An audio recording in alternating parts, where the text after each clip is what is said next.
baina gu jarraituko dugu. Bueno, pero nosotros vamos a seguir ahondando en ese tema que ha tratado Fasani. Así, en la siguiente mesa redonda nos centraremos en los mecanismos que fomentan la incorporación de las personas migrantes al mercado laboral. Nuestra intención es, más allá de presentar programas concretos, ofrecer una mirada estructural y sistémica sobre la incorporación de las personas migrantes al mercado laboral. Es decir, en lugar de dar recetas técnicas, trataremos de identificar verdaderos obstáculos, las palancas de cambio y también las oportunidades para convertir la diversidad en un activo económico y social.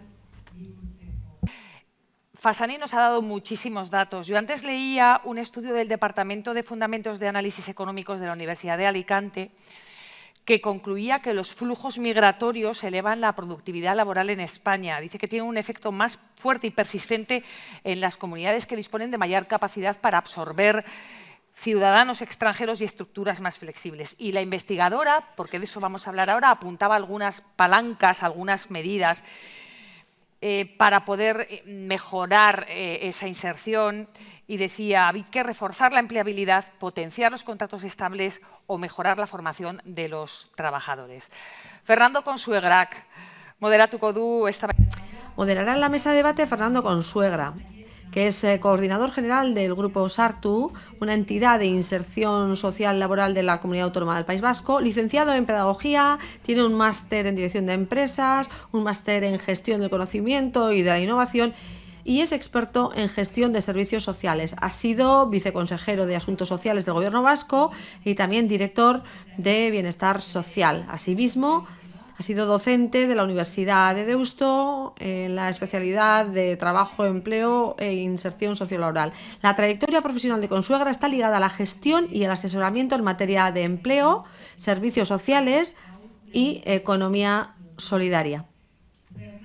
Cuando quieras, sube al escenario junto a quienes te van a acompañar en el debate, Belén Ballina y Sara Buesa. Un aplauso para ellos.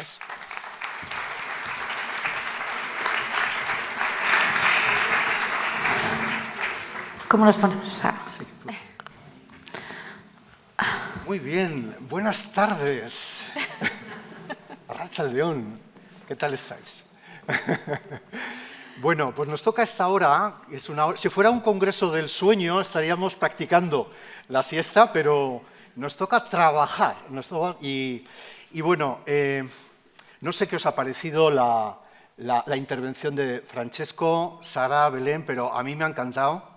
Creo que nos deja la pelota botando con todos los desafíos, las barreras, lo que no debería hacerse, lo que sí debería hacerse, además con evidencias de la academia y con estudios.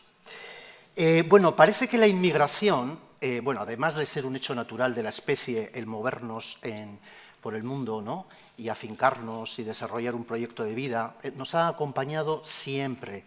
Lo que ocurre que en este momento histórico que nos toca vivir, pues tiene unos retos y unos desafíos particulares que vamos a intentar en esta conversación ir abordando, ¿no? Pero parece claro que la inmigración sostiene muchos sectores clave y además nos aporta mucha diversidad. Y como decía, también tiene muchos retos y desafíos que vamos a intentar abordar en esta conversación, en la que no tanto descenderemos a programas o proyectos, sino que intentaremos tener una mirada sistémica, como decía Eva, y mirar, por un lado, las políticas, el mercado de trabajo, también las personas con sus trayectorias vitales, las empresas y, por último, si nos da tiempo, esperemos que sí, hablar del relato social que acompaña a la inmigración. Bueno, nos acompañan Sara Buesa y Belén Ballina. Para mí es un lujo poder estar con ellas.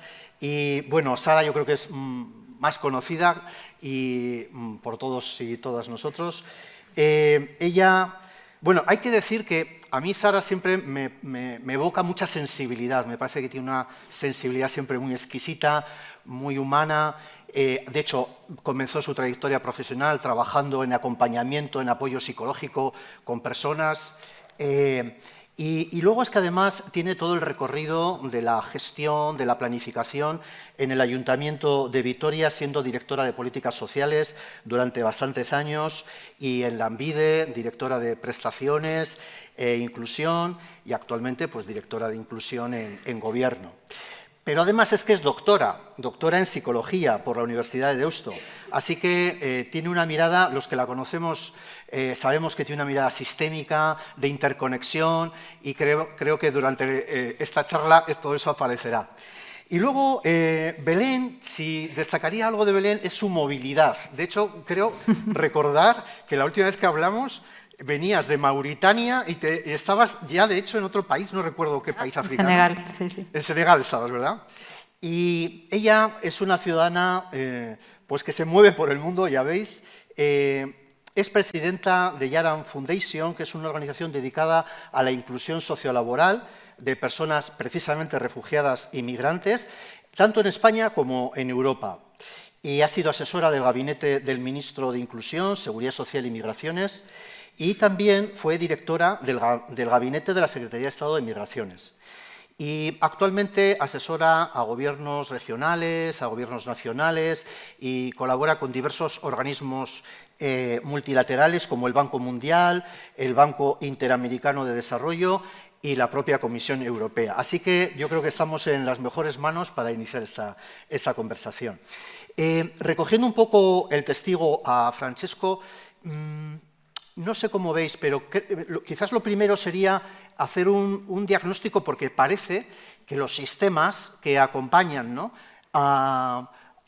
digamos, la política de migración o a las personas y las empresas que necesitan personas, a veces encontramos algunos cuellos de botella o algunas dificultades, etc.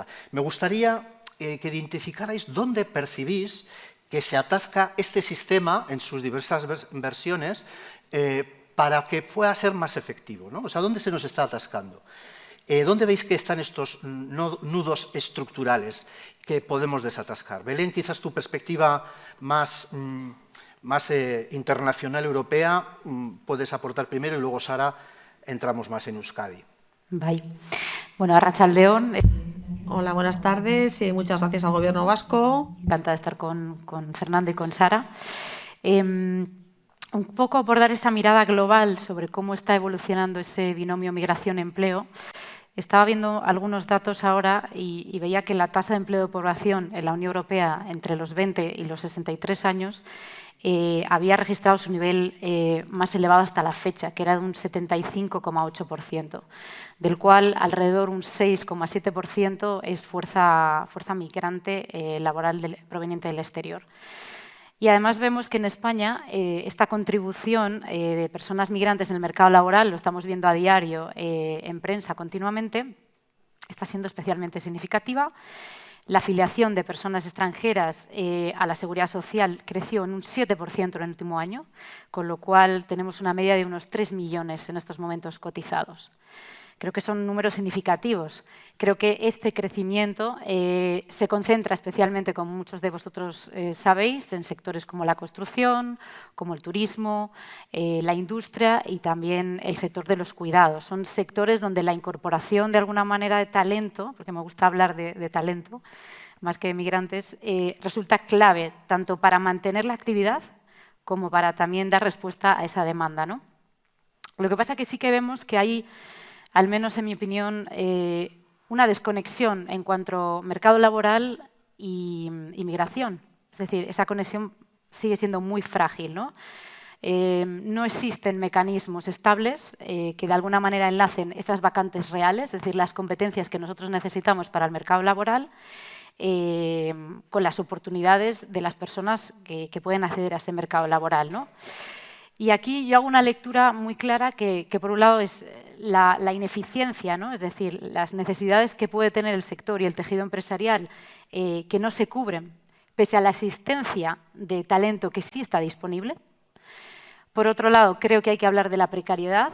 Hay una inserción excesiva en empleos de baja cualificación y con mucha escasa o nula estabilidad y que además no tiene posibilidades de progresión a nivel profesional.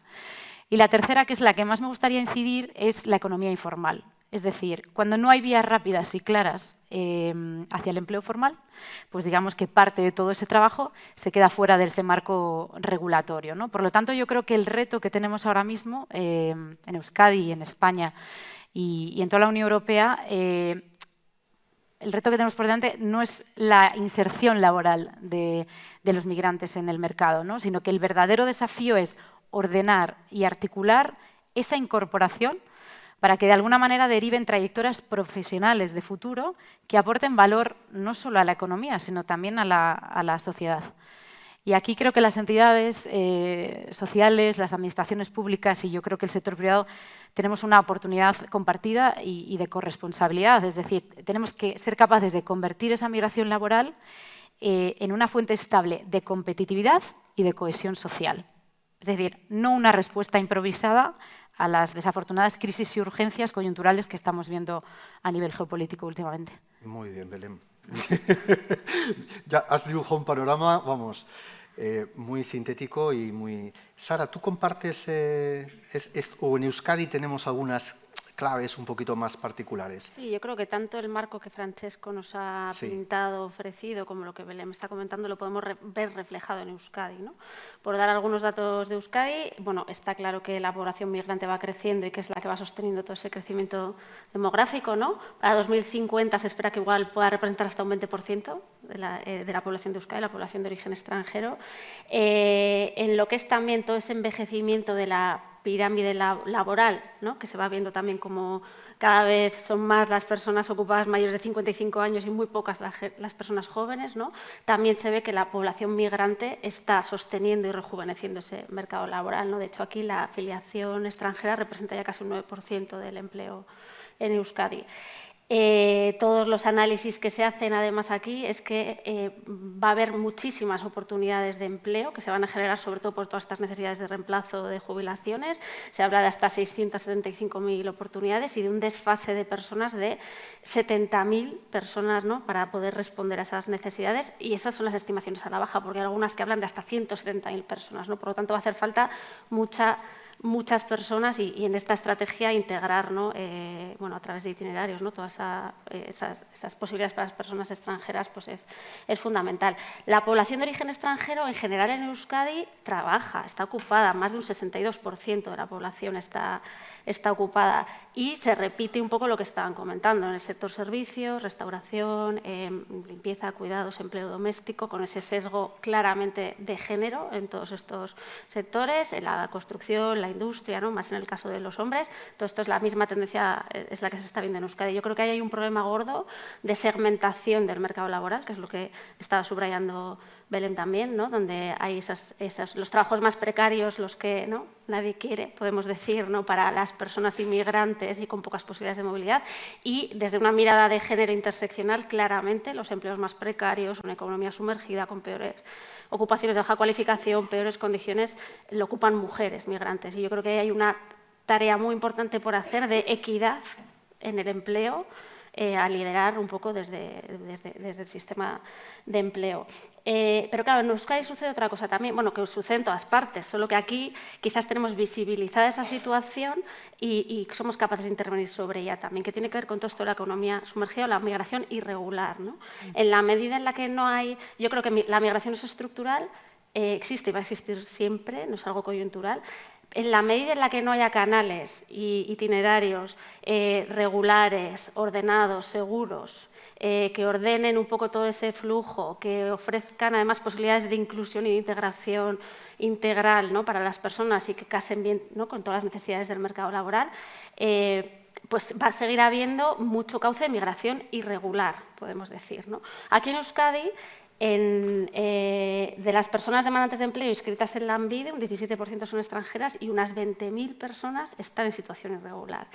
En un contexto europeo muy restrictivo con la migración irregular, España ofrece algunas oportunidades, ¿no?, a través de todas las figuras nuevas que se han previsto en el reglamento de extranjería, de arraigo socioformativo, sociolaboral.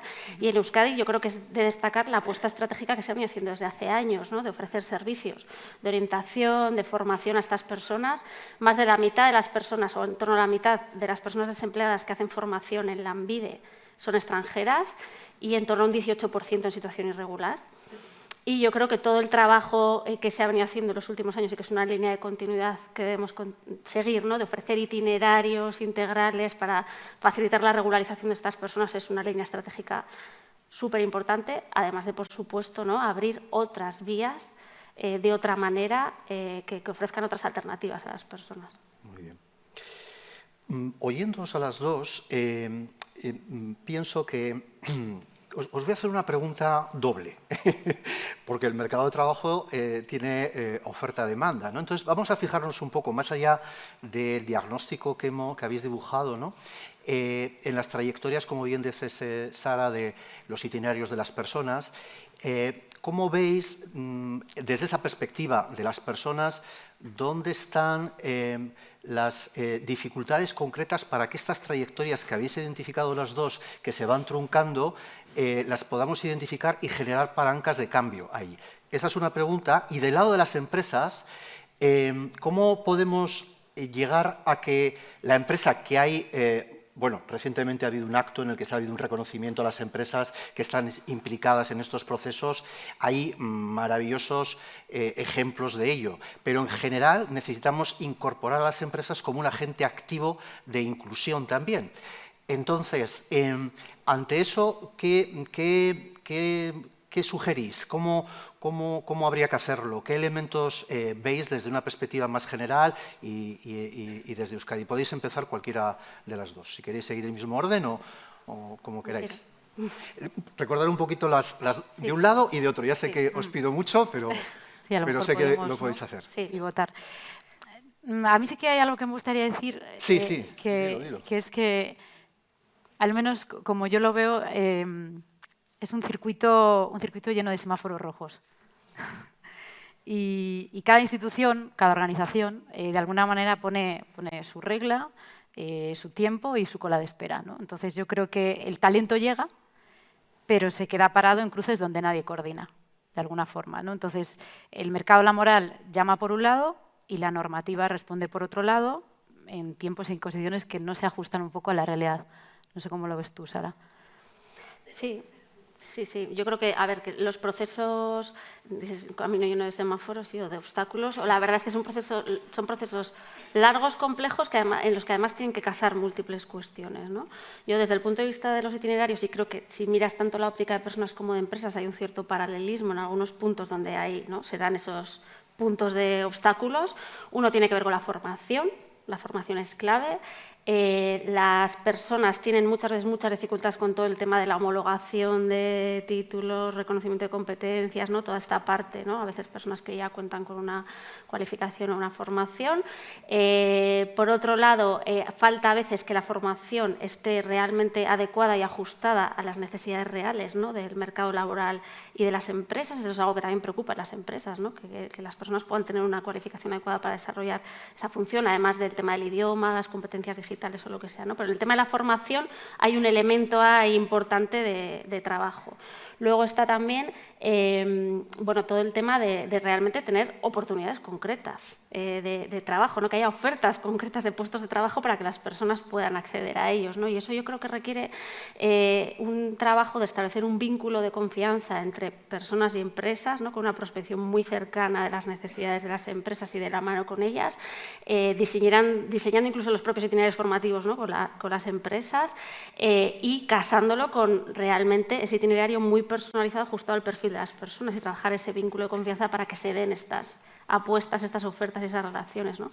Y luego está todo el proceso de regularización, el proceso burocrático, de toda la obtención de los permisos, ¿no?, de residencia, de trabajo, todos los trámites de extranjería, que también es una dificultad a veces el cómo, además, hacer que casen en el tiempo estos procesos con los tiempos de necesidades de contratación de las empresas y con los tiempos vitales de las propias personas, ¿no? Que también tienen que vivir y salir adelante. Yo creo que estos son elementos... Sí, yo creo que un poco lo que decía Fernando, para activar esas palancas de cambio efectivas, o sea, yo creo que el foco debe estar de alguna manera en 3 lugares, ¿no? El primero es alinear la regulación y el mercado laboral, es decir, que haya permisos más ágiles y que acompañen el recorrido profesional, es decir, no que lo bloqueen. El segundo diría que sería el reconocer y desarrollar todas esas competencias dentro del empleo, es decir, formación para el puesto, evaluación de experiencia, todo eso un poco que has dicho tú, ¿no? Y luego el tercero sería un acompañamiento de punta a punta, pues la vivienda, por ejemplo, la integración en el entorno laboral, las redes sociales que de alguna manera permitan esa referencia y esa estabilidad, porque si vemos el proceso no tenemos una línea clara desde el inicio hasta el final, es decir, pasamos por un montón de instituciones o de procesos que no están ni coordinados ni que se comunican entre sí muchas veces, ¿no? Sí, yo ahí estoy súper de acuerdo con esto. O sea, al final, una de las necesidades que tienen las personas, el empleo es súper importante, ¿no? De cara a la integración, a la autoestima, a la inserción un poco de las personas, pero el empleo solo no hace que una persona pueda llevar adelante su proyecto de vida. Una persona para llevar adelante su proyecto de vida necesita también, pues no sé, una vivienda, necesita educación, necesita posibilidades de traer o reagrupar a su familia, necesita integrarse en la comunidad, ¿no? Y todo esto requiere que, además, desde el ámbito del empleo, las políticas que desarrollemos se hagan de forma compasada con todas las políticas, ¿no? De forma transversal, ¿no? Con todo el resto de políticas sectoriales que pueda haber. Y luego, desde la óptica de las empresas, a mí otro mensaje que sí que me gustaría transmitir es que yo creo que las empresas también necesitan igual dar un salto un poco cualitativo en la visión que tienen, ¿no? de estos procesos. En el que, o sea, se trata de que más allá de plantear necesito mano de obra, necesito atraer talento, estoy dispuesto a contratar a personas de distintos orígenes, ¿no? Es involucrarse realmente con lo que implica de transformador en la empresa, integrar la perspectiva de la diversidad, trabajar desde una óptica de la inclusión, ¿no? Facilitando al final, no sé, en las empresas que se pueda dar ese intercambio cultural, que todas las personas puedan sentir que, ¿no? Que puedan desarrollar un itinerario, una progresión laboral, ¿no? y realmente hacer que haya esa mixtura y ese intercambio cultural real. Yo creo que además, perdona Fernando, Sí, no, eso. Sí. En esta ecuación que dices tú, Sara, para mí las empresas tienen el papel clave y el papel decisivo. Es decir, sin ellas no hay contratación, no hay progresión y no hay un impacto real. Al menos en la experiencia que yo estoy viviendo, en los proyectos que estamos intentando hacer, y no solo sucede en España, sino sucede en otros países de la Unión Europea, vemos un compromiso desigual. Es decir, vemos que hay algunas compañías que ya entienden la diversidad como una ventaja competitiva y la inclusión que hemos venido hablando hoy a lo largo del día, mientras que otros siguen viéndola solo como una solución puntual y de urgencia. Y yo creo que aquí hay 3 factores muy claros de lo que podrían, y me atrevo a decir, las empresas, ¿no? Por una parte, entiendo que tiene que haber una seguridad regulatoria, es decir, que contratar a una persona migrante no se convierta en un camino incierto y las empresas necesitan saber que el talento que incorpora puede continuar su trayectoria sin ningún tipo de bloqueo burocrático y que además se sientan acompañadas, porque eso sí que lo estamos viendo a lo largo de todos los procesos de migración laboral. Yo creo que luego también es importante que las empresas tengan un apoyo práctico y cercano, ¿no? Que haya una intermediación que reduzca esos riesgos que siempre van a existir, ¿no? Que haya una formación técnica o lingüística, bien sea vinculada al puesto de trabajo, ¿no? O un acompañamiento inicial, ¿no? Y luego también que haya un reconocimiento y retorno, es decir, que se verifique ese impacto económico y social de apostar por la diversidad, ¿no? Y que exijan incentivos claros, no sé, menos rotación, mayor productividad y una marca empleadora de alguna manera más sólida. Pero en estos momentos en los que nos encontramos, para mí el actor principal es el tejido empresarial. Sí, y desde ese mensaje que dices de que las empresas necesitan un acompañamiento en todo esto que estamos diciendo, ¿no? De integración, de gestión de la diversidad desde esa perspectiva intercultural en las propias empresas, porque hacer esto no es sencillo, quiero decir, no es acompañamiento un poco técnico en todo este proceso, además del acompañamiento práctico ya en lo concreto, especializado, o en esos itinerarios casi artesanales, ¿no? Que hay que construir en conjunto entre distintos agentes. Yo creo que deberíamos de aspirar a construir un ecosistema, ¿no?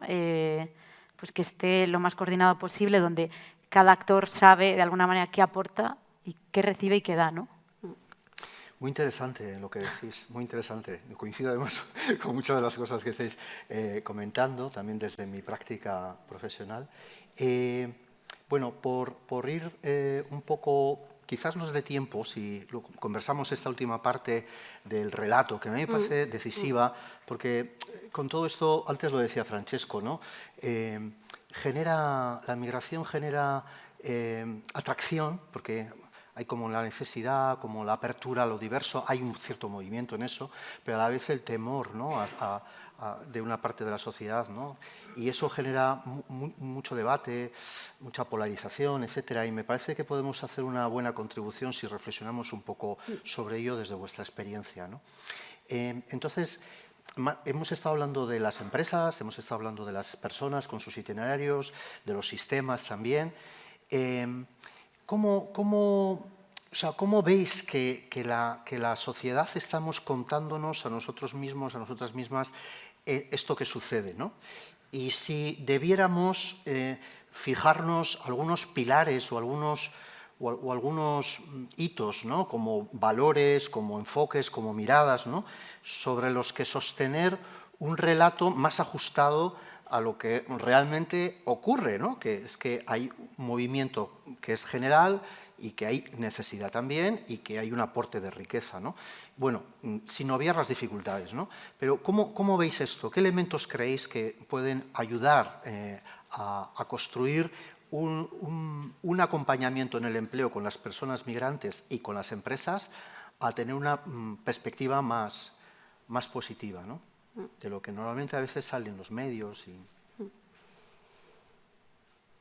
Bueno, ¿empiezas? Podéis tener un momento de silencio. No pasa, No. Las conversaciones, Es un poco el por silencio darle es muy la palabra. importante. No hay que hablar siempre, no hay que hablar siempre. Estaba pensando que el talento migrante en Euskadi trabaja, pero no siempre progresa. Estaba pensando en eso y yo creo que, no sé, pensando en qué debería sostener un nuevo relato más ajustado a la realidad, lo que tú decías, Fernando, no sé, yo creo que por un lado tiene que haber un reconocimiento, ¿no? Un reconocimiento de que la migración sostiene sectores, que crea empleo, que rejuvenece la fuerza laboral y que no es una carga, que es una aportación estructural a la sociedad, ¿no? Y que hablar de lo que las personas pueden llegar a ser, no solo desde el puesto que ocupan el primer día, ¿no? Es decir, sino de trayectorias de futuro, no de supervivencia laboral. Yo creo que esa sería lo interesante. Y también desde el punto de vista de reciprocidad, ¿no? Es decir, cuando una persona progresa, gana la empresa, gana el barrio, gana el país. Es decir, a veces vemos la integración o la inclusión como desde un punto de vista, no sé si estás de acuerdo, Sara, como desde la caridad. Y yo lo veo como un win-win, como una alianza, ¿no? Es decir, si somos más diversos, vamos a innovar más y vamos a ser capaces de responder mejor a un mercado. Es decir, la estrategia sería que la diversidad es una alianza, no es una cuota, ¿no? Como a veces lo ponemos. Sí, yo creo que hay que incidir en cambiar un poco la narrativa social, ¿no? Y también institucional que hacemos de todo esto. A nivel social, en general, creo que hay una visión bastante pobre y estereotipada de la migración en el imaginario colectivo, ¿no? O social general. La idea es que las personas inmigrantes son personas pues, con pocos recursos, con baja cualificación y con problemas de integración, muchas veces, ¿no? Por decirlo así un poco a lo bruto. Y la realidad, sin embargo, es que hay muchísima diversidad, ¿no? Dentro de la migración, de los proyectos migratorios de las personas. Hay personas que igual no tienen mucha cualificación, pero hay otras que tienen una trayectoria y una cualificación tremenda, ¿no? Hay historias de vida, de superación, de resiliencia, hay muchísima diversidad, ¿no? Dentro de todo esto. Yo creo que hay que ir deconstruyendo ese imaginario.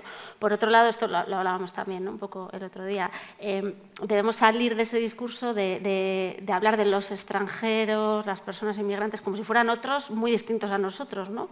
Cuando en realidad pues es gente que quiere desarrollar su proyecto de vida, que en esencia pues son como cualquiera de nosotros, ¿no? Que quiere poder desarrollar su vida con dignidad, ¿no? y conforme a sus preferencias.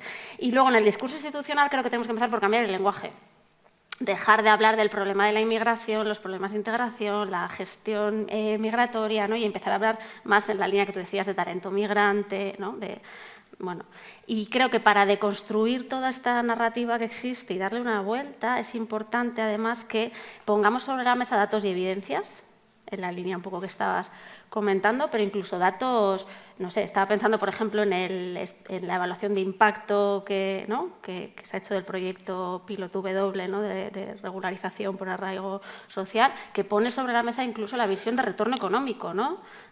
Por cada euro invertido, 3,5 euros de retorno económico, ¿no? Creo que más allá de mantener el discurso en lo ideológico, hay que empezar a poner sobre la mesa datos y evidencias, de manera que podamos armar un discurso completo de que trabajar en esta dirección es bueno, primero por justicia social y por dignidad y derechos, ¿no? y oportunidades de vida para todas las personas. En segundo lugar, por poder responder a las necesidades del mercado de trabajo y a todas las necesidades reales que tenemos como sociedad para la sostenibilidad de la vida y del futuro. Y en tercer lugar, porque es que además incluso es rentable económicamente, ¿no? O sea, tiene todo ese retorno también. Sí, yo creo que la pregunta ya no es qué hacemos con quienes llegan, ¿no? Sino qué hacemos juntos para que todos podamos avanzar. Qué bueno. No, quiero decir, darle la vuelta, Sí. porque yo creo que muchos de nosotros hemos sido o somos en estos momentos migrantes. Sí, ¿no? Sara En Casi otros también dice lo territorios. mismo, dice, no son ellos, somos nosotros ya, porque ellos están aquí, somos nosotros, nosotras, ¿no? Bueno, nosotros, nosotras, los que tenemos unos pocos minutos, ¿cómo lo veis por ahí? No estaba prevista, porque hemos ido muy bien de tiempo para ajustar que haya preguntas, porque casi no teníamos tiempo, y entonces, pues, si... ¿Cómo hay tiempo para preguntas? Aprovechar que están Sara y Belén. Por ahí hay una pregunta. Sí. A ver si te acercan el micrófono y ya te oímos.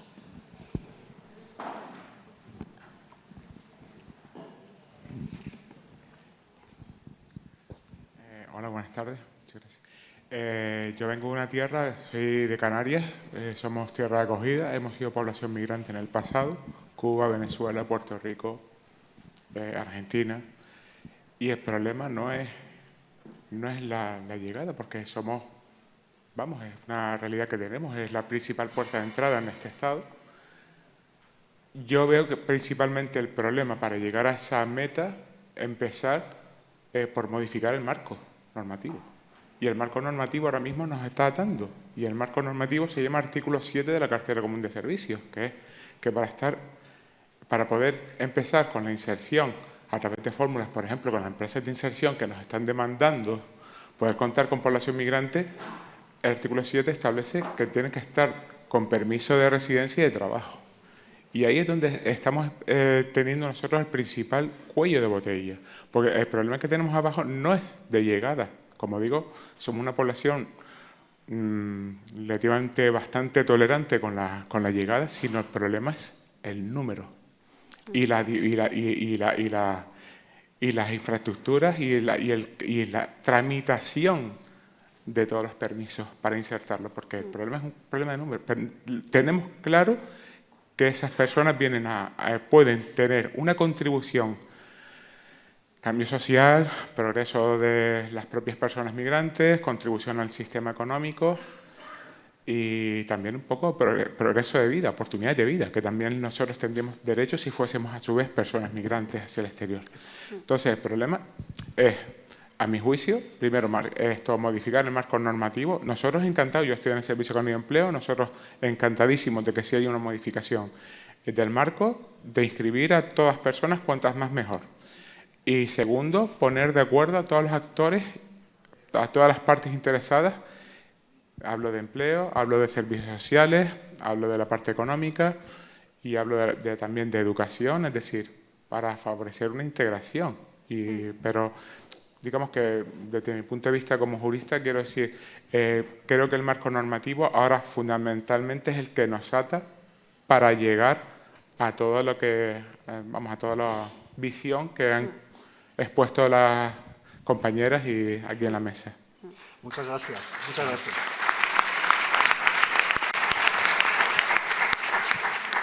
Precisamente comenzamos la conversación con el marco, con el marco precisamente regulatorio y que condiciona la migración. Sí, yo creo que es una realidad, que el marco normativo constriñe, ¿no? Restringe, impide llevar adelante itinerarios con esa flexibilidad, con la idoneidad que sería, ¿no? Adecuada. Y aún así creo que dentro del propio marco normativo también podemos hacer cosas, ¿no? Proyectos, como tú conoces muchísimas experiencias, ¿no? Tanto... bueno. Sí, a ver... Yo creo que también tenemos un catálogo de ocupación de difícil coberturas que no refleja la realidad del mercado laboral. Entonces, creo que debemos de ser de alguna manera consecuentes con lo que se necesita, pero es verdad que hay mucha limitación burocrática y eso de alguna manera deriva en, bueno, no solo la economía informal, sino que muchas de las personas, pues por ejemplo, la ventaja competitiva que tenemos nosotros con Latinoamérica, que ningún otro Estado miembro de la Unión Europea tiene, por un tema de competencia lingüística, con un tema de cultura, incluso religión, si vamos más allá, ¿no? Solo tenemos 5 países en este momento que necesitan un visado de entrada en España. El resto de países, con los 90 días, sobrepasan y vamos, básicamente se queda en una situación irregular. Entonces, si nosotros no promovemos los canales regulares, seguros, ordenados, si no cambiamos la narrativa en los países de origen, pues como bien decía el compañero de Canarias, el chaval se sube en una patera y se juega la vida. Y esa es un poco la realidad. Entonces, yo creo que ahí sí que es verdad que tenemos una tarea y las administraciones muy importante por delante. Bueno, pues sirva esta reflexión final de cambio, de instar al cambio y nada, muchísimas gracias por vuestra participación, vuestras aportaciones y nada, muchas gracias. Gracias. Gracias.